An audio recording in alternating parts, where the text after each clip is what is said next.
గద్దరన్న రాసిన దాన్ని దీన్ని ఉద్దేశించి తన పుస్తకంలో రాసుకున్నది నేను మీకు జస్ట్ చదివి వినిపించదలుచుకున్నాను. నేను తన చేతులతో రాసింది.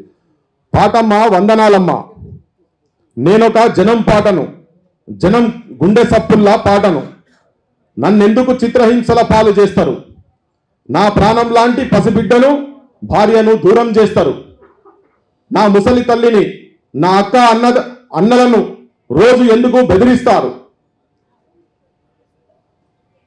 నన్ను ముసళ్ళపై ఎక్కించి కాళ్ళు చేతులు ఇరిగేటట్టు తొక్కి తొక్కి మూర్చబోయేదాకా ఎందుకు కొడతారు, నిండు గర్భిణైన నా భార్య ఒడిలో ఉండి రాత్రికి రాత్రే ఎత్తుకుపోయి చేతులకు బేడీలు వేసి కాల్చేస్తానని ఎందుకు బెదిరిస్తారు, నన్ను కుట్ర కేసుల్లో ఇరికించి కోర్టుల చుట్టూ తిప్పి తిప్పి ఎందుకు హింసిస్తారు, నా గుండెల్లో 6 తుపాకీ గుండ్లను దించి నెత్తురు మడుగుల్లో ఎందుకు ముంచుతారు, 6 తుపాకీ గుండ్లు దిగి ఈ రోజుకి 27 సంవత్సరాలైంది.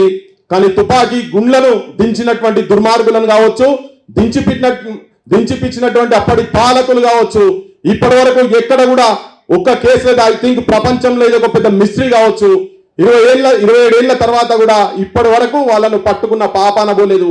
దాన్ని ఉద్దేశించి గద్దరన్నకు తర్వాత యావత్ తెలంగాణ సమాజానికి ద ఇంటర్నేషనల్ ఇంటలెక్చువల్ తెలంగాణలో పుట్టినటువంటి ఒక గుర్ల కాపర్ల కుటుంబంలో పుట్టినటువంటి గద్దరన్నకు అతి సన్నిహితుడైనటువంటి ఏదొచ్చినా మాతో కూడా చెప్పేది, ఉన్నాడు కదరా పై మనకు మన ఐలాన్ ఉన్నాడు కదా, యాదో ఒకటి చెప్తాడు పా, యాదో ఒకటి చెప్తాడు, ఏదో పంచాయతీ చేస్తాడు, ఏదో ఒకటి చెప్తాడు పా అని తనకు అతి సన్నిహితుడైనటువంటి మా కంచి ఐలయ్య గారిని గద్దరన్న గురించి ఈ 27 సంవత్సరాల తర్వాత కూడా ఇప్పటి వరకు కూడా ఈ పాలకులు తనను కాల్చినటువంటి వాళ్ళను ఎందుకు పట్టుకోలేదనే దాని విషయంలో కావచ్చు తన అభిప్రాయాలను తెలియజెప్పాల్సిందిగా మొట్టమొదటి కోరుతాం.